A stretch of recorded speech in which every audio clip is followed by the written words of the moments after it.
முன்னோடி படம் எப்படி, வாருங்கள் பார்ப்போம். வானத்தை போல சீரியல் புகழ் தமன்குமார் ஹீரோவாக நடிக்க MS பாஸ்கர், வேலாமூர்த்தி, ஸ்ரீரஞ்சனி, பழக்கருப்பையா, நிகிதா மற்றும் பலர் நடித்திருக்கின்றார்கள். P. மணிவர்மன் எழுதி இயக்கியிருக்கிறார். ஒளிப்பதிவு KG ரத்தீஷ், இசை சஞ்சய் மாணிக்கம், எடிட்டிங் குரு சூர்யா. சஸ்பென்ஸ் ஜானர் திரைப்படம் இது.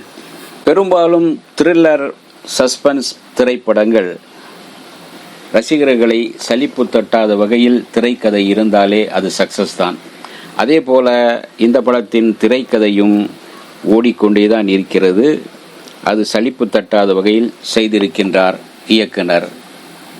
அலங்காநல்லூரை சேர்ந்த சேகரன் என்ற MS பாஸ்கர் மகள் திருமணத்திற்காக வட்டிக்கு கடன் வாங்குகிறார்.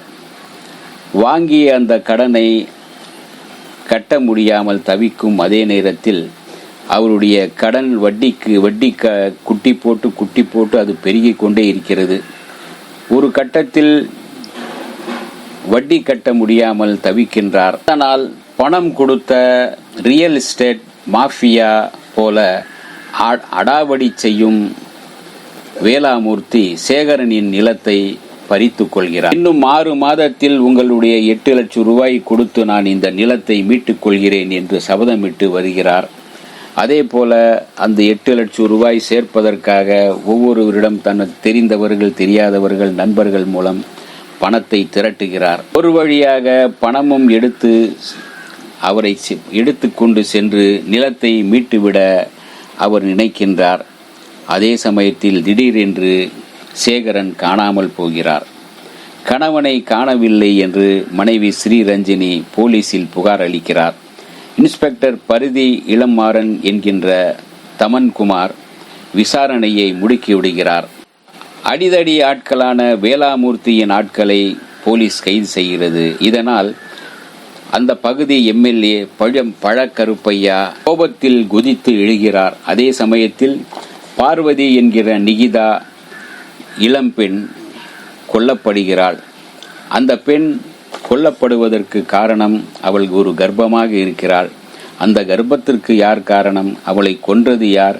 ஏன்? இது ஒரு வகை ஆணவ கொலையா? இப்படியும் ஒரு பக்கத்தில் யோசிக்க வைக்கிறது. அவளை கொன்றது யார்? சேகரனை யார் மறைத்து வைத்திருக்கிறார்கள் என்கின்ற ஆதாரத்தை தேடி இன்ஸ்பெக்டர் செல்கின்றார் என்பதே மீதி கதை. படத்தில் நடிக்கின்ற ஒவ்வொரு கதாபாத்திரமும் தங்கள் பாத்திரத்தின் தன்மை அறிந்து சிறப்பாக செய்திருக்கிறார்கள். ஒரு நொடியில் நடந்து விடுகின்ற ஒரு விஷயத்திற்காக பல நாள் அலைந்து திரிந்து அதற்கான சரியான காரணத்தை நியாயத்தை வெளியே கொண்டு வர வேண்டி இருக்கும் என்பதை படம் புரியாமல் நம்மை புரிய வைக்கிறது. கொஞ்சம் புதிய பாணியில் டைரக்டர் செய்திருக்கும் டைரக்டரை பாராட்டலாம், ரசிக்கலாம். இந்த வீடியோ உங்களுக்கு பிடிச்சிருந்தா லைக் பண்ணுங்க, ஷேர் பண்ணுங்க, கமெண்ட் பண்ணுங்க, சப்ஸ்கிரைப் பண்ணுங்க, மறக்காம பெல் ஐகானை கிளிக் பண்ணுங்க.